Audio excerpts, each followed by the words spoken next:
Hello and welcome to the West Asia Post with me, Ghadi Francis. This is our weekly show where we bring you all the latest updates from the world's most volatile region.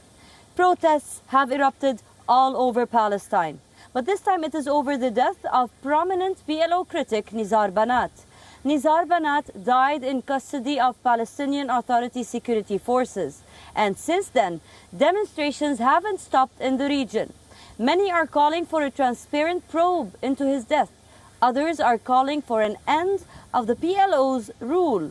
So, does Banat's death mean the end of the road for Mahmoud Abbas? Nizar Banat was a harsh critic. He was known for his social media videos. Banat slammed corruption in the Palestinian Authority and did not mince his words when it came to the PLO. In a recent post, Banat called out the Palestinian Authority for the botched-up vaccine swap deal with Israel. He blamed them for buying newly expired vaccines, but little did Banat know it would be one of his last posts. In the early hours of the morning, Banat was arrested by men in masks. His family says everyone else was pepper sprayed. The operation included nearly 20 armed officers, all to take in one Palestinian Authority critic. قام تقريبا 25 شخص في اقتحام المنزل الذي كنا متواجدين فيه. وأول ما دخلوا الدار في اللغة العامية في شخص كان حامل عتلة اللي كسر فيها الشباك ودخلوا فيها على الدار اللي احنا موجودين فيها. انهالوا على نزار بنات في الضرب المبرح وهو نايم. أول واحد ضربه في العتلة وهو نايم، ضربوا عتلة في راسه بعدين دخلوا القوات. Soon, a brief statement came from the Hebron governorate. Banat's health had deteriorated during the arrest. The PLO critic was then taken to the hospital, where he was pronounced dead. Autopsy ruled out natural causes for the death. His body had marks of injuries, fatal ones. While Banat is not the only activist who has been arrested recently, his death sparked a fire that soon took over all of Palestine.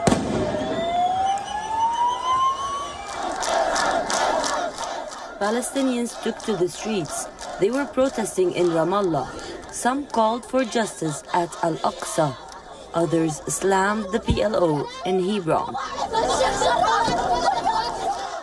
Many even marched towards Mahmoud Abbas's compound, calling for the resignation of Palestinian Authority President. We are protesting to condemn what happened, and we will continue protesting because we are fed up. Enough is enough. We are all under death threats, threats of arrests, and for our homes to be raided. We are all exposed to these disgusting security forces. Nations across the world condemned the news. US and the United Nations called for a probe. Authorities were taken aback by the swift backlash. An investigation was soon ordered into the death. We assure them that the investigation committee formed will carry out its work in a professional and transparent manner in order to clarify the truth and put matters in perspective within the framework of the Palestinian law. And those who are proven to be related to this matter will be referred to the competent judicial authorities. But his family has rejected this probe. They demand an international and impartial investigation. The parties to this crime must be identified through an impartial and credible committee consisting of elements and components of an unbiased and ethical nature. Banat's arrest may have been the tipping point, but abuse against journalists and critics is not new in Palestine. Human rights groups are concerned about what they call the growing authoritarianism under President Abbas. Banat was one of the candidates in the Palestinian elections, the same ones that Mahmoud Abbas called off recently. But even without elections taking place, it looks the critic could end Abbas's reign, albeit through his death. West Asia Bureau, WION world is one. The Jordan royal drama is heating up. After a coup this year that shocked everyone in West Asia, the high-stakes trial has kicked off in the court. But the prince at the center of it all is absent. But now the defense has asked the court to invite Prince Hamza bin Hussein to testify. We tell you more. It was an uneasy Arabian night in Jordan. As the city of Amman slept, Jordan's security forces swooped in, locking a prince in his own home and detaining several others. The story sounds straight out of a mystical Arabian tale. A brother pitched against another for the crown.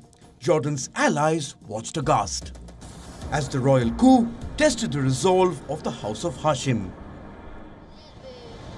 At stake was the stability of West Asia. Months later, in a shabby state security court, an unusual trial is now unfolding. The trial is feeding on political intrigue, offering a rare glimpse into the fractured royal family. The confidant Bassem Avadallah is on trial, along with the second defendant, Sharif Hassan bin Zayed, who is a distant cousin of Jordan's King Abdullah II. Both have pleaded not guilty on the sedition charge. But the prince at the center of it all is missing. The king's half-brother is the focus of the trial, Hamza bin Hussein. A popular figure in Jordan and a spitting image of his father, the late King Hussein. Hamza was the king's favorite, but he was too young to take over the throne. So when Hussein died a premature death in 1999, Abdullah too became king, and Hamza was named the crown prince. This was the late king's dying wish. But it all changed in 2004. King Abdullah stripped his brother of his title. He wanted his son to succeed him. Thus emerged a rift in the Hashemite kingdom. The initial arrests in the case shocked Jordanians. It raised alarms among Western allies.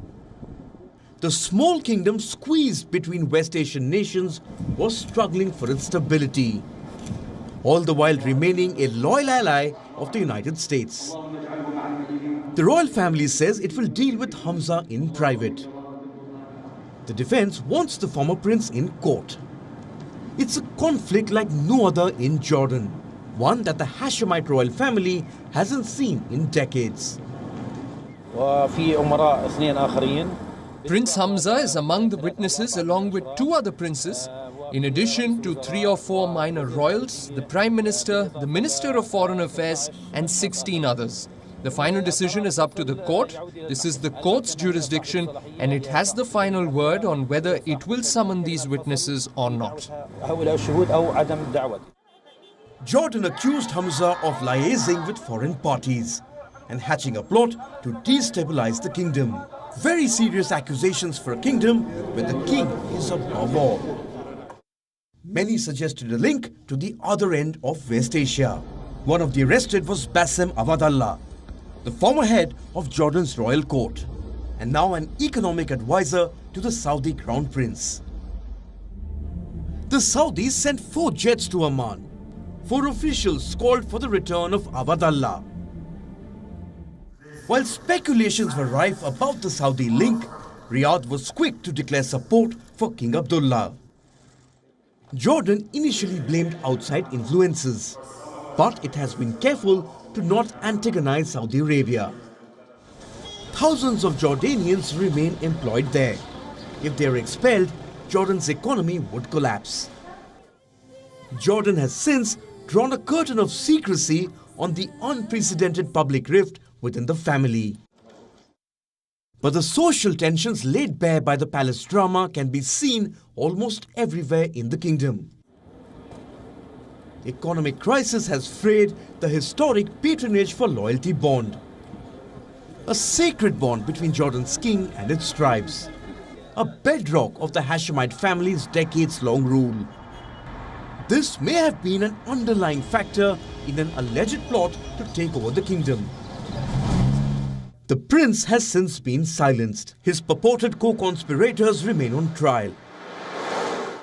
But insiders fear that anger is simmering and that it could erupt at any moment, a warning bound to worry the kingdom's Western allies. The issue is not Hamza visiting these tribes. The issue is how these tribes received Hamza. This is the issue. He is so popular amongst the younger generations of most tribes. Most of the tribes, the younger generations, they love Hamza because it seems he reminds them of his father, and more important, he looks and behaves decent. He is not stained with money and dealing and wheeling and all these issues. In an attempt to limit the damage from the scandal, King Abdullah appointed a 92-member commission, one that would deliver a plan for political and economic reform. But many have shrugged off the committee as an empty gesture. Our voice is not being heard because since 2011, since the Arab Spring, we were calling for political, social and economic reform in Jordan. And the situation since 2011 has gone from bad to worse. Jordan says the crisis is now over, that Hamza is at home under protection. But resentment has been growing over the years. People are blaming government mismanagement. While Jordan may have silenced its prince for now, will the monarchy survive another descent? Mr. Shabiro, WION World is One. Like always, we will continue to bring you all the latest updates from the heart of the conflict. Don't go anywhere, we have a lot more lined up for today. But first, as usual, let's take a look at what else is making the headlines across West Asia. Jordan's King Abdullah is headed to the United States for 3 weeks along with Queen Rania. The visit includes the first meeting by an Arab leader with President Joe Biden at the White House since he took office. An official said the king's talks with Biden were expected sometime after mid-July. President Recep Tayyip Erdogan defended Turkey's withdrawal from an international treaty that prevents violence against women. The move has drawn condemnation from many Turks and Western allies. The Istanbul Convention was negotiated in Turkey's biggest city and signed in 2011. Israel's new foreign minister inaugurated its embassy in the United Arab Emirates. Lapid offered an olive branch to other former adversaries, saying that Israel is here to stay.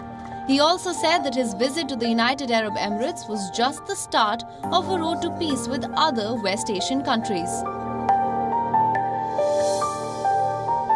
Outgoing Israeli President Reuven Rivlin met with President Joe Biden, discussing US efforts to re-enter the Iran nuclear deal and Israel's formation of a new government.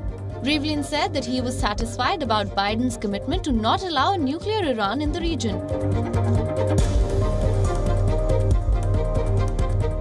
Iraq's government declared Thursday as an official holiday in the country due to a scorching heat wave. Temperatures in Baghdad and other governorates were soaring above 48 degrees Celsius. Amid a nationwide lockdown, homes are without electricity for many hours in the blistering heat. A fragile ceasefire is holding in Gaza. But what is life like on the strip right now? From rebuilding homes from the rubble to finding new copes to cope with the trauma of war. We bring you this special report from the heart of Gaza as the Israeli-Palestinian conflict escalates with new demolitions in Silwan. It's a party in Gaza. Palestinians are grooving to music. They are listening to a concert. But the rubble behind them is a deadly reminder of a war that tore through the strip. We are holding a music event amongst the rubble to deliver a message to the world that Gaza City, the besieged city that has been exposed to several wars for years, still loves life and hope. The music is a message of hope in Gaza as citizens try to tune out the sounds of war, the booming airstrikes, the heart-wrenching screams, and the desperate cries for help. When the war ended, citizens took to the streets of Gaza. They were celebrating the end task ahead was even more daunting.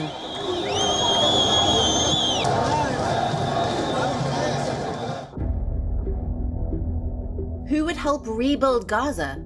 2,200 homes have been destroyed, 37,000 damaged by Israeli shelling.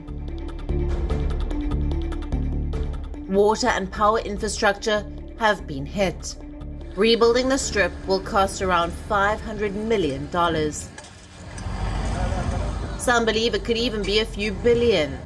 For now, Egypt and Qatar have both pledged $500 million each. But the strip needs more than just funds. Reconstruction efforts are caught in a dispute. Funds are not the problem here.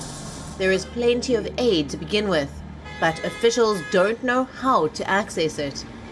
The priorities now are to get the assessments completed, which is nearly done, and to get the cash payments out to families so at least they have shelter. Then we will start working on the reconstruction itself. I can't give you a time frame right now. It depends on factors beyond our control. Israel is pulling all the strings here. It says that reconstruction can go ahead, but only if Hamas returns its prisoners. The Jewish state wants a prisoner swap in exchange for allowing aid to pass. At the end, it is the citizens of Gaza that are paying a price for the politics. Many of them are living in UN-run schools, waiting to return to their homes one day. We are afraid that it will last long to start reconstruction. What is going to happen to us? I have not been able to sleep for 2 nights. I keep thinking. I don't sleep well. What is going to happen to my children? To my wife? I am suffering paranoia. Some are standing up to Israel, challenging its actions in international courts. Overlooking war-battled Gaza from the 10th floor, a Palestinian human rights lawyer has a new bundle of files, this time on the victims of the war. Our focus, we as lawyers, working according to international law, international humanitarian law, according to Rome Statute, according to Geneva Conventions, all these things are there to protect civilians at the time of war, not peace. And that's why that is our focus. The 66-year-old lawyer has already filed dozens of cases with the Hague-based court since 2015. Sitting in his office, he lists family after family that have been killed in the deadly airstrikes. For Gazans, it is an uphill battle from here. Their fishing zone has been reduced as a part of sanctions imposed by Israel. For the fishing area, 9 miles is not useful. We want more than 9 miles. The only Pepsi plant has shut down due to lack of materials. It's a double loss for us, with the shutdown of the factory and the dismissal of the workers. And its next generation is now battling trauma. After their home was hit and her mother was killed, the girl doesn't talk a lot, doesn't play a lot, and she's screaming whenever people are reaching out to her. Rebuilding Gaza again is a mammoth task. Challenged by political schisms and infighting between groups and states, but for the people of Gaza, hope lingers on as they build back their lives one day at a time. West Asia Bureau, WION World is One. Erdogan proudly says that Turkey now has 56 airports, up to 26 when he came to power. But he hardly mentions the once green valley that is now covered in dust due to this project. The Turkish president's development push is coming at a massive cost. The country's environment is at ruins, and also the life of those attached to it. We tell you more. Thick woodlands, lush green tea fields, gushing freshwater streams, and an idyllic valley in the middle of it all. But the ground here has now been disturbed.